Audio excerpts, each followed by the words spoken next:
వెంకటేశాయ నమః విహరించారు. అన్ని జలాశయాల గంతులేశాను. అంత రాజకార్యాలు మొదలుకొని రాసకార్యాల వరకు అంటే ఏమి నేను విరాధ వీరుడును నిజంపెట్టి రండి, మీరంతా నా భార్యలు రండి, ఈ నీళ్ళలో మునిగి మనం ఆనంద సుఖ ఢోలికల్లో ఊగి తూగి ఆ తర్వాత ఎగిరిపోతాం అనే విధంగా అనుకుంటున్నాను ఆయన. ఇప్పుడు గజేంద్రుడు మరలా రక్తం పోతా ఉంది, బలహీనపోతున్నాడు, పడిపోయే స్థితికి వచ్చేస్తున్నాడు. ఇప్పుడు భగవంతుడు గుర్తుకొచ్చాడు. ఆ తర్వాత భగవంతుడిని ఎలా ప్రార్థించాలో అర్థం కావడం లేదు.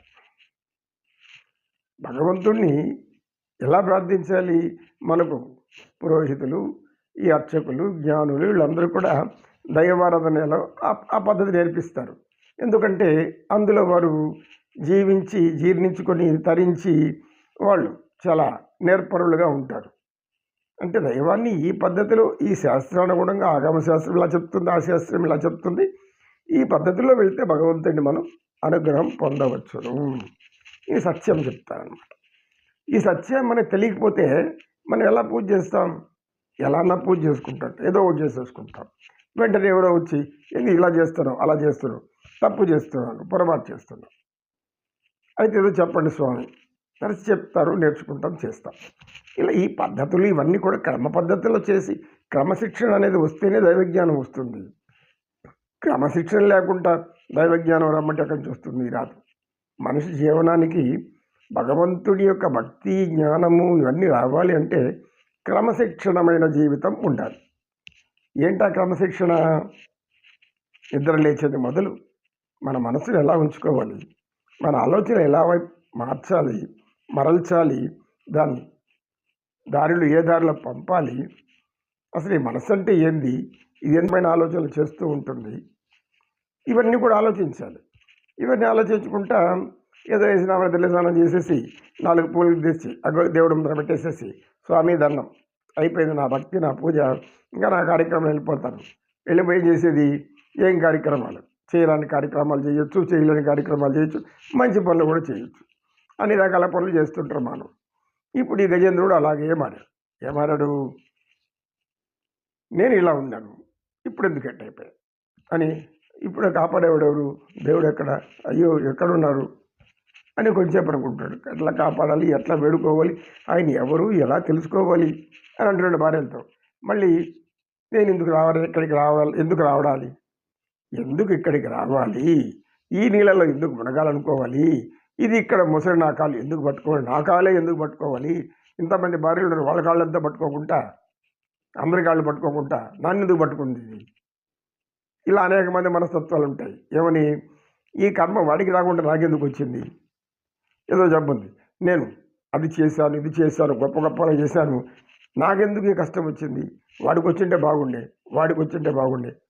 నీకు వచ్చింది బాధపడుకుంటా ఊరికొనుకుంటా, నీకు వచ్చింది దానిట పోగొట్టుకోవాలి తెలుసుకోకుండా, వాడికి వస్తే బాగుండే, వీళ్ళకి వస్తే బాగుండే అంటే ఎట్లది? ఇది అన్యాయమైన ఆలోచన. ఇలాంటి ఆలోచన చేసేవాళ్ళు కూడా ఉన్నారు లోకంలో. ఒక ఆలోచన చేసేవాళ్ళు, ఇంకొక ఆలోచన చేయని వాళ్ళు అంటే ఏమి ఉండరు. అనేక ఆలోచనలు, అనేక రకాల మంచి ఆలోచనలు చేసేవాళ్ళు ఉన్నారు, దుర్మార్గపు ఆలోచన చేసేవాళ్ళు ఉన్నారు.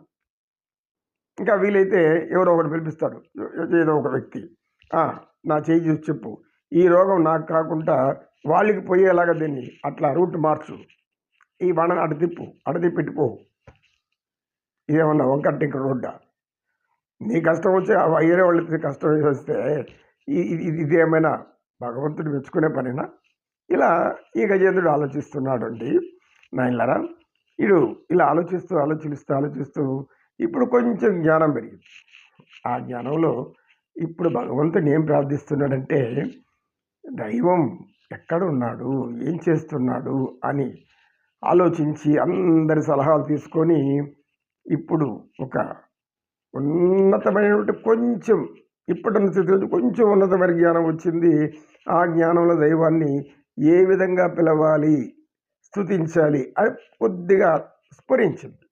ఆ స్ఫురణలో వాడు ఏమంటున్నాడంటే, ఇప్పుడు భగవంతుడా నీవు ఉన్నావంటున్నారు, అది కూడా చూడు, ఉన్నావంటున్నారు, అంటే ఈయన అనుకోవడంలే, నేను ఉన్నాడని నేను అనుకోవడం లేదు. ఇప్పుడు నేను ఉంటామంటా ఉంటారు, దేవుడు ఉంటే బాగుండు, దేవుడు ఉంటే బాగుండు అనుకుంటే అయితే దేవుడు లేడనే కదా అర్థం. దేవుడు ఉంటే బాగుండు అంటే అర్థమేమి? కనుక ఇవి అజ్ఞానంతో మాట్లాడే మాటలు, అజ్ఞానంతో ఆలోచించే ఆలోచనలు. కనుక కాసంత విశ్రాంతి తీసుకొని తర్వాత మళ్ళీ చర్చించుకుందాం. ఓం నమో నారాయణాయ. విష్ణుమాయ, విష్ణుమాయను తప్పించుకొని ఏరి తరము కూడా కాదు. పరమేశ్వరుడు కూడా ఒకసారి విష్ణుమాయలో పడిపోయినాడు. ఎట్లా పడిపోయినాడు? దేవతలకు రాక్షసులకు అమృతాన్ని పంచే విషయంలో ధరించినటువంటి అవతారం ఏది? జగన్మోహన అవతారం, జగన్మోహిని అవతారం. అంటే ఈ సృష్టిలో ఎటువంటి అందాలన్నిటిని కలబోసి ఎట్లా కుప్పగా పూడ్చి ఒకే నిలువెత్తు రాశిగా పోస్తే